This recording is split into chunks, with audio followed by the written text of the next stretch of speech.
La cause que je porte ou que je défends, elle est quelque part plus importante que moi-même.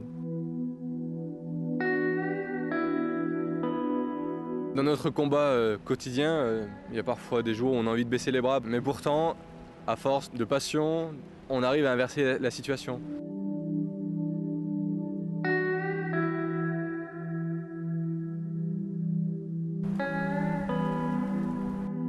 Une ligne qui tue des rapaces, même si je ne suis pas un passionné de la vie faune, ça m'embête quand même.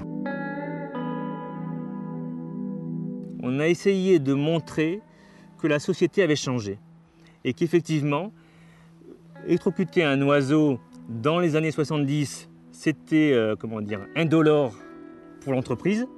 Aujourd'hui, le rapport de force, le rapport de société est différent. Maintenant, les oiseaux, les espèces rares ont une valeur, alors qui est difficile à quantifier, mais elle a une valeur. C'est sous la pression des organisations quand même que l'entreprise a pris conscience qu'il fallait faire quelque chose.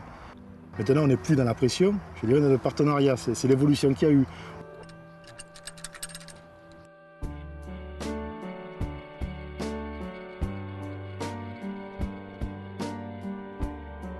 Aujourd'hui, on peut considérer que le RDF ou RTE, dans leurs actions de protection, ils sont directement des acteurs de la protection de la nature. Toutes les solutions qu'ils mettent en œuvre font qu'aujourd'hui, ils sont les principaux acteurs de la protection des vautours. Le paradoxe de l'histoire, c'est que maintenant, on a besoin d'eux pour pouvoir régler les problèmes de conservation de la nature. C'est toujours intéressant de pouvoir relayer cette information auprès d'agents qui peuvent être intéressés, curieux, quand on leur explique quels sont les problèmes par rapport aux lignes électriques et aux oiseaux. Et puis ça nous permet aussi d'avoir un relais directement dans l'entreprise.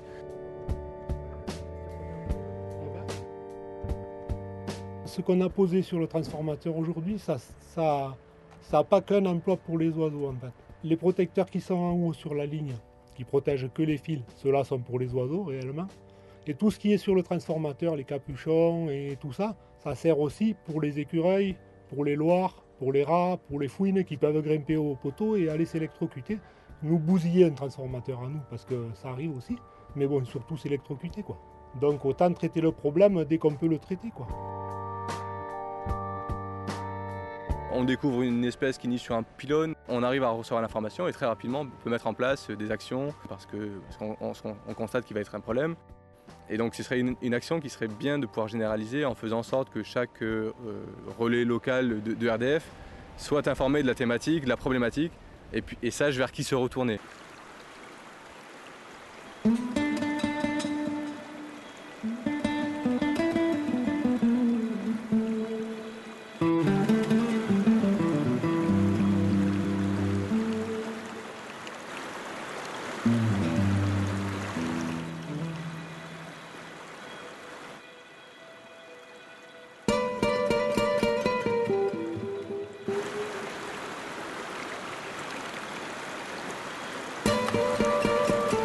C'est quasiment un miracle de revoir à nouveau des vautours dans la gorge du Verdon. Et dans d'autres cas, malgré tous les efforts possibles, on obtient des résultats qui sont vraiment pas à la hauteur de nos espérances.